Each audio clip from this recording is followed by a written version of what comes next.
अस्सलामुअलैकुम RFI news में भलीकार। अॼु असां वटि सभ खां वधीक हैरत अंगेज़ ख़बरुनि मां हिकु इहा आहे त मशहूरु अमरीकी cartoon series Simpson Elon Musk बाबति का अगकथी कई आहे। छा 2025 में एलोन मस्क सां को वॾो वाक़ियो थियण वारो आहे? छा डोनाल्ड ट्रंप उनखे धोखो ॾींदो या उनखे पंहिंजो कंदो? तफ़सीली रिपोर्ट पेश कंदासीं, पर उन खां पहिरीं असांजे चैनल खे सब्सक्राइब कयो ऐं बेल आइकॉन खे दॿाइण न विसारियो त जीअं असां जूं ताज़ियूं वीडियोज़ अव्हां ताईं पहुची सघनि। पाकिस्तान जी ॻाल्हि कजे त आर्मी चीफ पिशावर जो अहम दौरो कंदे पाकिस्तान खे ख़ुशख़बरी ॾिनी आहे त दहशतगर्दनि जे ऑपरेशनल ढांचे खे मुकमल तौर ते तबाह कयो वियो आहे। दुनिया जे ख़बरुनि में उन मुल्क जो बि ज़िक्र थींदो जेको दुनिया में बाहि ऐं रत जी रांदि खेॾंदो हुयो, पर अॼुकल्ह पाण ई बाहि जी लपेट में आहे। जी हा, लॉस एंजेलिस कैलिफोर्निया में बि बाहि लॻी वई आहे। विच ओभर जी सूरत हाल बि इंतहाई गंभीर आहे। इसराइली फ़ौज जे ताज़नि हमलनि में 28 फ़लस्तीनी शहीद ऐं 100 ज़ख़्मी थी पिया आहिनि। असां सां गॾु रहो तफ़सील जे लाइ। बलोचिस्तान के कच्छ वारे इलाके में सिक्योरिटी फोर्सेस पारां एक इंतहाई कामयाब इंटेलिजेंस बेस्ड ऑपरेशन कयो वियो, जंहिंमें 27 दहशतगर्द मारिजी विया। यो ऑपरेशन दहशतगर्दनि जे ठाकनि जे निशानदही ऐं उन्हनि जे ख़िलाफ़ कार्रवाई जे बुनियादनि ते कयो वियो, जंहिंमें सिक्योरिटी फोर्सेस दहशतगर्दनि खे घेरे वरितो ऐं छिती फायरिंग जी ॾेवठ में उन्हनि खे मारे छॾियो। ISPR मूजिब मारिजी वियल दहशतगर्द केतिरनि ई दहशतगर्दीअ जे कार्रवायुनि में मुलविस हुया ऐं कानून लागू कंदड़ इदारनि खे घुर्बल हुया।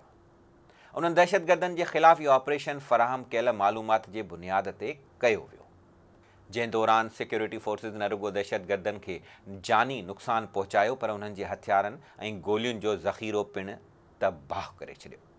उन कार्रवाई जो मक़सदु बलोचिस्तान में अमन अमान जी सूरत हाल बहितर करणु ऐं दहशतगर्दनि जे नेटवर्क खे ख़तमु करणो हुयो।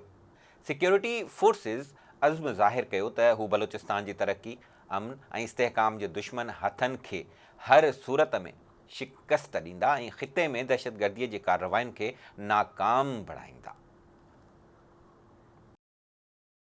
लॉस एंजेलिस जी बाहि अञा बंदि न थी हुई त कैलिफोर्निया में नई बाहि लॻण सां सूरत हाल अमरीकी इख़्तियारियुनि जे लाइ वधीक ॻणतीअ जोगी थी वई आहे।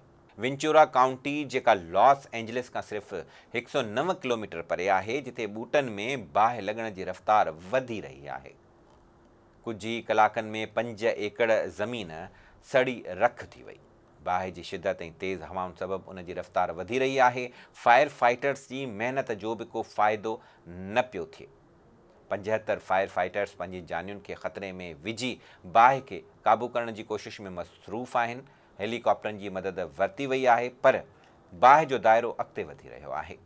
जिते नज़र पए थी, बाहि जा शोला ई शोला नज़र अचनि था।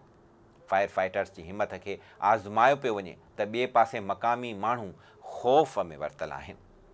अमेरिका लाइ हर नई सुबुह नए ख़तरे ऐं नए चैलेंज जो पैगाम खणी ईंदी नज़र पई अचे।